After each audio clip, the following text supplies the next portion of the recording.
Hello everyone. देखिए, आज हम लोग अपना जो यूपी पीसीएस के थ्रू आर ओ का पेपर होने वाला है फैब में, ठीक है। उसका हम लोग 7वां लेक्चर देखेंगे, ठीक है। इसके पहले 6 लेक्चर आ चुके हैं। आप लोग इसको ज़रूर देखिए, ठीक है, क्योंकि आपको एग्ज़ाम में यहाँ तक कि आर ओ में तो हेल्प करेगा ही, साथ में आपको यूपी पीसीएस जो आने वाला है लगभग एक्सपेक्टेड जो अभी मार्च में की उम्मीद है, ठीक है। तो इन दोनों के लिए, क्योंकि सेम आयोग कराता है सेम क्वेश्चन, कभी इधर के क्वेश्चन उधर, उधर के इधर आते रहते हैं, तो सेम आपको दोनों के लिए ही फ़ायदा होगा ये सीरीज, ठीक है। अब देखिए, ये शिल्पी मैम का इंस्टा आईडी, आप इसको फॉलो कर सकते हैं। साथ में ये हमारे चैनल का मेन जो है टेलीग्राम ग्रुप है, ठीक है। इसको आप ज्वाइन कर सकते हैं। आपको जो भी आंसर या क्वेश्चन कोई क्वेरी पूछनी हो तो कर सकते हैं। साथ में जो आपको क्वेश्चन पूछे जा रहे हैं, ठीक है, मेन से रिलेटेड आंसर राइटिंग दी जा रही है, ठीक है, स्पेशली इकोनॉमिक्स के जो चल रहे हैं, तो आप उसमें लिख के भेजते रहिए, आपको जो है उसका फीडबैक मिलता रहेगा, ठीक है। अब देखिए, ऐसे क्वेश्चन ना आपको मतलब स्टेट पीसीएस में आप चाहे जहाँ के ले लीजिए, हालांकि स्पेशली यूपी का आप देखेंगे तो यूपी में जो है यूपी पीसीएस बहुत सारे क्वेश्चन ऐसे आते हैं मैच दी फॉलोइंग के, मतलब हर आपको ढेर सारे, आप जिस भी प्रीवियस ईयर क्वेश्चन उठा के जाएंगे ढेर सारे ऐसे क्वेश्चन मिलेंगे, ठीक है। और स्पेशली तो जो ट्रेवलर आए थे, फॉरेन ट्रेवलर, और उनके टाइम पीरियड कहाँ पे थे, कहाँ पे गए, ऐसे क्वेश्चन बहुत बार आए हैं, ठीक है।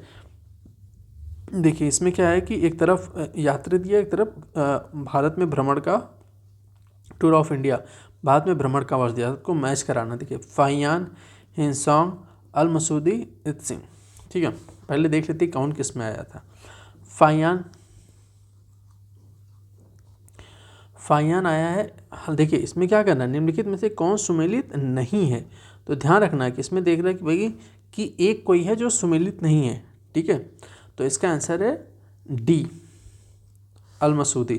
क्योंकि अल मसूदी 957 एडी में नहीं आया था, ये आया था 900, अल मसूदी 915 से 916 में, ठीक है। और जबकि ये जो आप देखेंगे अल मसूदी की जो मृत्यु हो गई थी ना 956 ईस्वी में, इसकी मृत्यु हो गई थी। तो और सब सही है, ठीक है। तो आपको ध्यान रखना है, एक चीज़ आपको यहाँ पे बतानी है, और अगर जिसको पता हो कि जो ये आया था ना, जैसे फाहियान आया, ठीक है, तो आप लोग एक ऐसे कमेंट बॉक्स में बताइए कि इससे फाहियान ने कोई किताब लिखी है, हिंसोंग की कुछ फेमस बुक है, उसका नाम बता दिए। क्योंकि एक अभी आपको बाद में हालांकि डिस्कस करेंगे, तो एक बार क्वेश्चन ऐसे भी आया है कि ऐसे एक तरफ उन्होंने ऐसे ट्रेवलर के नाम दे दिए, साथ में बुक दे दी गई, तो आपको मैच कराना था कि कौन सी किताब किसकी है, ठीक है। तो इसमें ध्यान रखना, और क्वेश्चन पढ़ते वक्त ये ध्यान रखिए जहाँ पे जैसे कि निम्नलिखित में कौन सा सुमेलित नहीं है, तो नहीं को पहले गोला कर लीजिए, जिससे कि वो क्वेश्चन आपको गलत ना पता रहे कि हाँ बताना क्या है, ठीक है।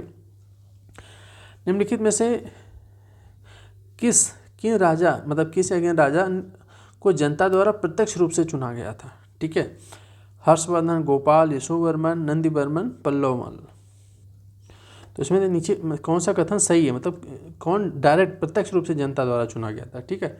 तो इसका आंसर होगा सी, ठीक है। 2 और 4, देखिए शशांक की जब देखेंगे 2 और 4, शशांक की मृत्यु के पश्चात, ठीक है, लगभग देखेंगे 637 ईस्वी में बंगाल के जो आसपास की जो एरिया थी वो काफ़ी मतलब अराजकता फैल गई थी। और देखेंगे उसके बाद 8वीं शताब्दी के मध्य में अशांति और अव्यवस्था के ऊपर कर ना बंगाल के लोगों ने एक गोपाल नामक, ठीक है, गोपाल नामक व्यक्ति को, सेनानायक को जो वहाँ पे था, उसको अपना राजा मान लिया। फिर गोपाल ने क्या किया, गोपाल ने पाल वंश की स्थापना की, ठीक है, पाल वंश की स्थापना की। और फिर देखेंगे पल्लव शासक नंदीवर्मन द्वितीय को नंदीवर्मन पल्लव के नाम से जाना जाता है, ठीक है। जो नंदीवर्मन पल्लव थे उनको नंदीवर्मन पल्लव मल्ल के नाम से जाना जाता था, ठीक है। और जो हर्षवर्धन थे, हर्षवर्धन को आप देखेंगे तो ये वर्धन वंश के सबसे प्रतापी या सबसे माने जाने राजा माने जाते हैं, ठीक है। तो थोड़ा सा ऐसे आप लोग ऐसे कि यहाँ पे आप मिडिल हिस्ट्री पढ़ रहे होंगे या पढ़े ही होंगे, तो आपको ये पता होगा कि कौन किस टाइम पीरियड के किसकी स्थापना से, पल्लव वंश हो गया, वर्धन वंश हो गया, या फिर आप देखेंगे सातवाहन वंश स्थापना किसने की, क्या क्या विशेषताएं थी। आप ना एक फ्लो चार्ट में इसको बना के रखिए, ऐसे क्वेश्चन आएंगे। निम्नलिखित में से दिल्ली सल्तनत के किस सुल्तान के शासनकाल में शाही महलों में, ठीक है, यहाँ पे शाही महलों में हिंदू देवी देवताओं की पूजा होती थी? इसमें देखेंगे कुतुबुद्दीन, मुबारक खिलजी, नसरुद्दीन महमूद, नसरुद्दीन खुसरो शाह, अलाउद्दीन मसूद शाह। ठीक है, तो इसका हो जाएगा आंसर सी। ठीक है, खिलजी वंश के अंतिम शासक नसरुद्दीन मोहम्मद खुसरो शाह इनका नाम था, के शासनकाल में देखेंगे शाही महलों में, मतलब जाहिर सी बात है इनके जो महलों में हिंदू देवी देवताओं की पूजा होती थी। ठीक है, क्योंकि आप देखेंगे नसरुद्दीन जो खुसरो शाह थे वो हिंदू धर्म से परिवर्तित मुसलमान थे। उसने पैगंबर के सेनापति की उपाधि धारण की थी। ठीक है, तो इसमें आपको ध्यान रखना है। और जब शाही इसमें जब इन्होंने अपने शाही महलों में हिंदू देवी देवताओं की पूजा स्थापना, तो उनके विरुद्ध जो विद्रोह हुआ, या उसमें ये भी कहा जाए भाई कि इस्लाम का शत्रु और इस्लाम को खतरे में है, एक ये भी नारा इनके टाइम पीरियड में फेमस हुआ, क्योंकि ये हिंदू देवी देवताओं को अपने महलों में पूजा करते थे। ठीक है, निम्नलिखित में से किस सुल्तान ने साम्राज्य की सीमा की सुरक्षा हेतु एक विशेष सेना का नियुक्त किया था? ठीक है, पूछ रहा है कि बताइए किस सुल्तान ने जो अपनी सीमा के सुरक्षा के लिए एक विशेष सेना का नियुक्त किसने किया था? नसरुद्दीन महमूद, बलबन, खिलजी, इल्तुतमिश। तो इसमें ध्यान रखना, इसका आंसर हो जाएगा डी, अलाउद्दीन खिलजी। खिलजी देखिए, खिलजी हमारे आप देखेंगे तो खिलजी जो है पेपर के लिहाज से बहुत ज़्यादा इम्पॉर्टेंट है। ठीक है, इम्पॉर्टेंट है, तो खिलजी के बारे में आप लोग पढ़ के जाइएगा। नेक्स्ट क्या है देखिए ये मॉडर्न का काफ़ी मतलब समझ लिए कि मुग़ल और मॉडर्न का मिक्स यहाँ से स्टार्ट होती, काफ़ी इंपॉर्टेंट क्वेश्चन है। मुग़ल बादशाह द्वारा नियुक्त बंगाल का अंतिम सूबेदार था। ठीक है, तो इसका आप डायरेक्ट देखिए, इसका आंसर क्या हो जाएगा? इसका आंसर हो जाएगा ए, मुर्शीद कुली खां। देखेंगे मुग़ल बादशाह किसने? फर्रुखसियर द्वारा 1717 में नियुक्त बंगाल के ये अंतिम सूबेदार मुर्शीद कुली खां थे। ठीक है, इन्हीं के टाइम पे देखेंगे जो है कि जो बंगाल में एक देखेंगे वंशानुगत जो सूबेदारी थी वो स्टार्ट हुई थी। ठीक है, प्लस बंगाल की राजधानी ढाका से मुर्शिदाबाद स्थानांतरित किया गया था। ठीक है, तो इसमें काफ़ी मुर्शीद कुली खां आप देखेंगे काफ़ी इंपॉर्टेंट कैरेक्टर हैं, तो इसको थोड़ा सा आप ध्यान रखिएगा। निम्नलिखित में से किससे गुरु नानक ने अपना उत्तराधिकारी घोषित किया था? देखिए यहाँ से ऐसे क्वेश्चन आए हुए हैं। ठीक है, साथ में कुछ धर्मगुरु आपको यूपी या बिहार वाले साइड में जो उनका जन्म स्थान हुआ है वो काफ़ी इंपॉर्टेंट है। ठीक है, हो सकता है आपको पढ़ेंगे तो कोई अयोध्या में हो सकता है, कोई फैजाबाद, तो आप ध्यान रखिएगा जो इन सब पे क्वेश्चन आए हैं। तो निम्नलिखित में से किसे गुरु नानक ने अपना उत्तराधिकारी घोषित किया था? तो इसका आंसर हो जाएगा बी, लहना को। लहना को गुरु नानक द्वारा क्या नाम दिया गया था? ये भी क्वेश्चन हो जाएगा भाई। तो गुरु नानक ने इनका अपना उत्तराधिकारी घोषित किया, प्लस इन्हीं को कहते हैं गुरु अंगद। ठीक है, तो ध्यान रखिएगा, ये वहाँ पे पंजाब के फिरोजपुर साइड में इनका जन्म हुआ था। ठीक है, निम्नलिखित में से कौन भारत आने वाला यात्री पुर्तगाली देश का नहीं है? ठीक है, मतलब इतने दो यात्री दिखे उसमें कौन से बताना है? पुर्तगाली नहीं, आपको ये बताना है। इसका आंसर हो जाएगा सी, पीटर मुंडी। आप देखेंगे ये पुर्तगाली ना हो गए, ये कहाँ के थे? पीटर मुंडी जो है थे ये ईस्ट इंडिया कंपनी के कर्मचारी के तौर पर भारत आए थे। किसके शासनकाल में?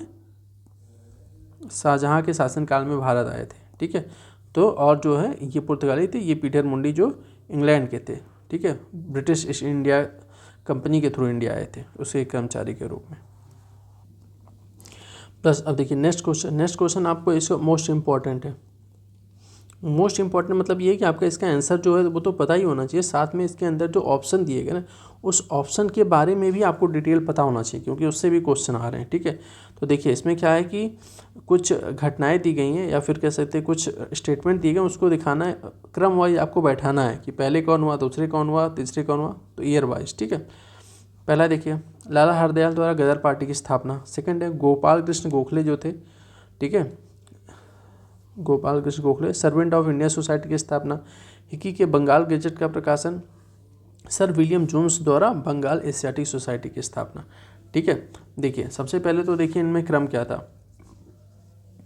आप देखेंगे जो ये हिक्की द्वारा बंगाल गजट हुआ था, ये कब हुआ था? 1780 में। सर विलियम जोन्स द्वारा बंगाल में एशियाटिक सोसाइटी की स्थापना कब की गई थी? 1784 में सर विलियम जोन्स द्वारा की गई थी। गोपाल कृष्ण गोखले द्वारा देखेंगे तो सर्वेंट ऑफ इंडिया सोसाइटी की स्थापना की गई थी 1905 में। कहाँ पे आप देखेंगे इसको की गई थी, पुणे महाराष्ट्र में की गई थी, ठीक है। फिर लास्ट में आता है लाला हरदयाल द्वारा गदर पार्टी की स्थापना कहाँ पे की गई थी, 1913 में की गई थी, ठीक है। और कहाँ पे की गई थी, ये की गई थी सैन फ्रांसिस्को में, अमेरिका में, ठीक है। तो इसका आंसर हो जाएगा बी। साथ में देखिए जो लिखे गए हैं ना, आपको ऐसे कि लाला हरदयाल द्वारा जो सैन फ्रांसिस्को में गदर पार्टी की स्थापना की गई थी, ठीक है। तो क्वेश्चन ऐसे भी आया कि गदर पार्टी की स्थापना कहाँ पे की गई थी, किस सन में किया गया था, हाँ। इसके संस्थापक सदस्य कौन कौन से थे, या फिर जैसे कि ये सर्वेंट ऑफ इंडिया सोसाइटी की स्थापना कहाँ हुई थी, किस सन में हुई थी, इसके संस्थापक कौन कौन से थे, क्या कार्य करती थी। तो आपको ये पता होना चाहिए, क्योंकि इससे आप देखेंगे तो आपको UPPCS के थ्रू जितने भी पेपर आ रहे हैं, ठीक है, सब में आपको 2-4 क्वेश्चन दिख जाएगा। तो ये मोस्ट इंपॉर्टेंट क्वेश्चन है, ठीक है। चलिए नेक्स्ट वाला देखते हैं।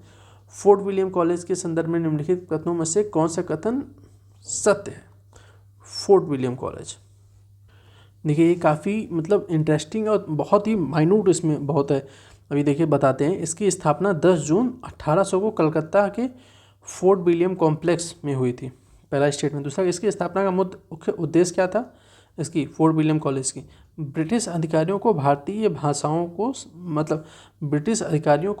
भाषाओं की शिक्षा देना, ठीक है। तो इसमें देखिए इसमें क्या आंसर हो, इसका ओनली बी होगा। क्यों होगा, ये स्टेटमेंट देखेंगे कि लगभग मतलब कि आप समझे कि 99% सही है। बस इन्होंने एक चीज़ क्या कर दिया कि इसकी स्थापना कब हुई थी, 10 जुलाई को हुई थी, ना कि जून में, ठीक है। किसने की थी, लॉर्ड वेलेस्ली द्वारा कलकत्ता में किया गया था, ठीक है। प्लस ये तो बताइए कि भाई ये अधिकारियों का उनको भारतीय भाषाओं को कैसे शिक्षा दिया जाए, तो इसके लिए किया गया था। तो ध्यान रखना कि भाई माइन्यूट से वो हल्का चेंज करते हैं, हमें एक बार में पढ़ते हैं तो लगता है अरे यार सही तो है, लेकिन बस माइन्यूट चेंज करने पे स्टेटमेंट गलत हो जाती है, ठीक है। नेक्स्ट देखते हैं। देखिए 2 स्टेटमेंट दिया गया, इसमें पूछ रहा है कि कौन सा स्टेटमेंट सही है, ठीक है।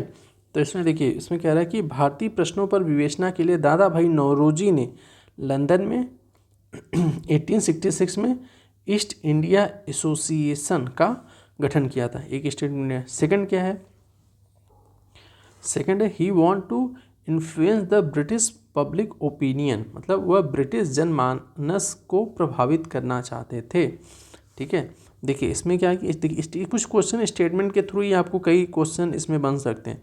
तो इसका आंसर रहेगा सी, मतलब कि दोनों जो है इसमें सही है, ठीक है। तो देखिए 1866 में दादा भाई नौरोजी में लंदन में ईस्ट इंडिया एसोसिएशन का गठन किया था। इसका प्रमुख उद्देश्य क्या था, भारत के लोगों की समस्याओं का विचार विमर्श करना और इससे ब्रिटिश जनता को मत को प्रभावित करना, ताकि ब्रिटिश लोग भारतीय समस्याओं और उनको कष्टों से जो परिचित हो सकें, ठीक है। और भारतीयों के पक्ष में इंग्लैंड में क्या था, इनका समर्थन जुटाने के लिए इन्होंने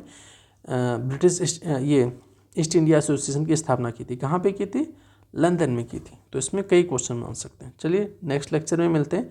ऐसे ही आप पढ़ते रहिए, कोई भी डाउट क्वेरी या कुछ और रिक्वायरमेंट हो तो आप बताते रहिए, ठीक है। चलिए मिलते हैं नेक्स्ट लेक्चर में। Thank you.